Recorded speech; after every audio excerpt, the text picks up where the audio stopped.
सुप्रभात प्यारे बच्चों। हिंदी कक्षा में आप सभी का स्वागत है। बच्चों, आज हम हमारी हिंदी की पाठ्य पुस्तक कोकिला में से पाठ 7 उपयोगी वृक्ष, जो कि एक लेख है, इसमें वर्णित वृक्षों की उपयोगिता को समझने का प्रयास करेंगे। वृक्ष हमारे लिए बहुत उपयोगी है। पेड़ों के बिना पृथ्वी पर जीवन संभव नहीं है। पेड़ों से हमें ऑक्सीजन मिलती है। कोरोना काल में ऑक्सीजन की कमी ने हमें वृक्षों की उपयोगिता को अच्छी तरह से समझा दिया है। वृक्षों से हमें लकड़ी, फल, फूल, छाया तथा दवाइयाँ मिलती हैं। वृक्षों को जीवन का आधार कहा जाता है। हमें पेड़ों की उपयोगिता को समझना होगा।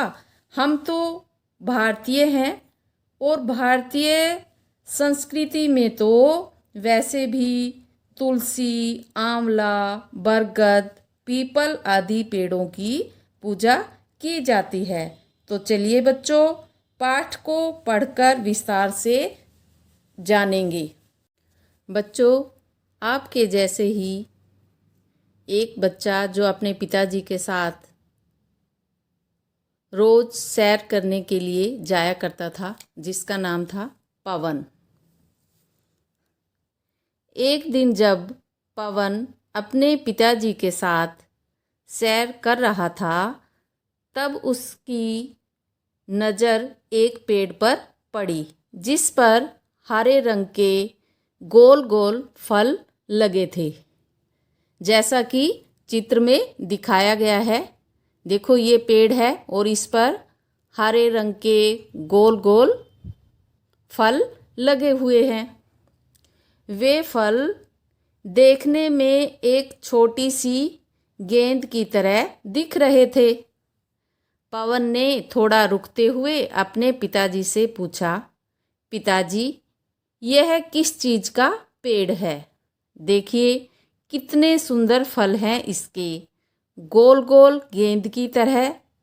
पिताजी ने थोड़ा मुस्कुराकर कहा, यह तो आंवला है, जैसा कि चित्र में दिखाया गया है।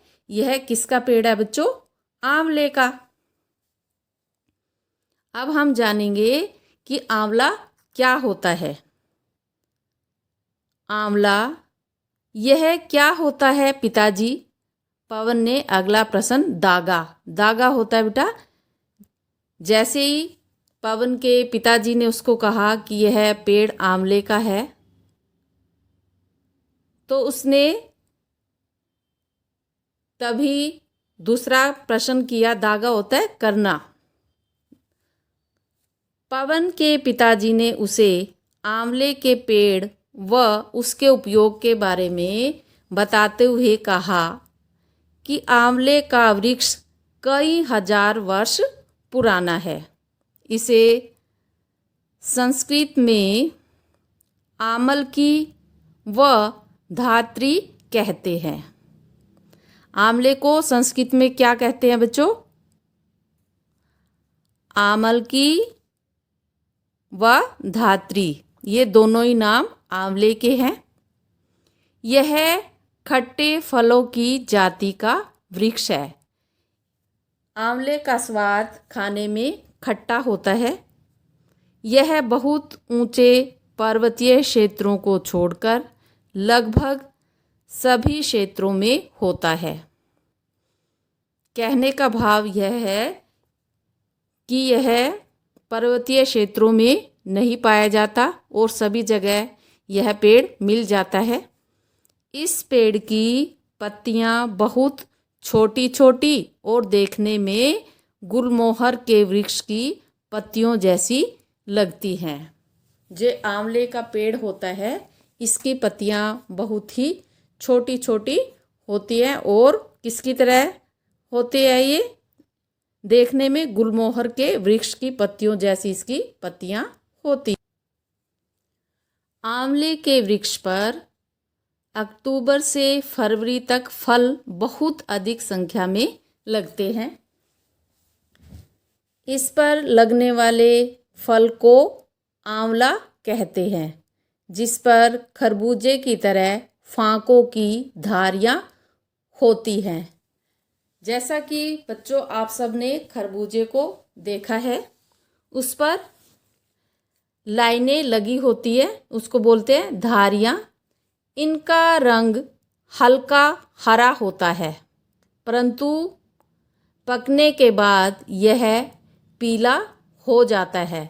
जब आंवले का फल कच्चा होता है तो उसका रंग कैसा होता है? हरा। और जब वो पक जाता है तो किस में परिवर्तित हो जाता है? पीले रंग में। आंवले के फल में विटामिन सी प्रचुर मात्रा में मिलता है। प्रचुर होता है बच्चों, बहुत अधिक मात्रा में होता है उसमें विटामिन सी। यह स्वास्थ्य के लिए बहुत लाभदायक होता है। इसका प्रयोग कई प्रकार की औषधियों को बनाने के लिए किया जाता है। ताजे आंवले का मुरब्बा मस्तिष्क की ताकत को और नेत्रों की ज्योति को बढ़ाता है। इसके फल, फूल, जड़, तना व पत्तियां सभी का प्रयोग मानव शरीर के लिए बहुत ही हितकारी है। कहने का भाव ये है कि जो आंवले का पेड़ होता है, यह हमारे लिए बहुत ही उपयोगी है। बच्चों, आंवले के पेड़ की उपयोगिता को जानने के बाद पवन अपने पिताजी से और भी पेड़ों की जानकारी प्राप्त करने की इच्छा प्रकट करता है। पवन उत्तेजित होते हुए पूछता है, उत्तेजित होता है बच्चों जानने की इच्छा। अब पवन के अंदर और भी पेड़ों की उपयोगिता जानने की इच्छा प्रकट होती है, तो अपने पिताजी से पूछता है कि आंवले की तरह क्या और भी ऐसे पेड़ हैं जो मनुष्य के जीवन के लिए बहुत ही उपयोगी है। पिताजी ने बताया कि आम का पेड़ भी बहुत गुणकारी होता है। आम से मनुष्य का परिचय बहुत पुराना है। आम को संस्कृत में आम्र, सहकार, रसाल आदि कहा जाता है। आम के फलों में अन्य फलों से अधिक पोषक तत्व पाए जाते हैं। पके आम में vitamin A, B, C, protein, calcium, लोहा आदि तत्व पाए जाते हैं।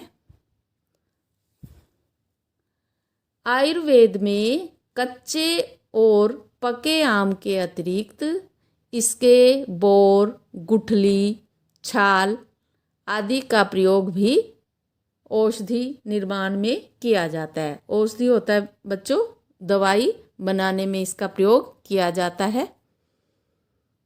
कच्चे आम का पन्ना लू लगने से बचाता है। लू होता है बच्चों जब गर्मियों में गर्म हवाएं चलती हैं तो उसे लू कहते हैं। आम की मजबूत लकड़ी से दरवाजे, खिड़कियां तथा अन्य फर्नीचर बनता है।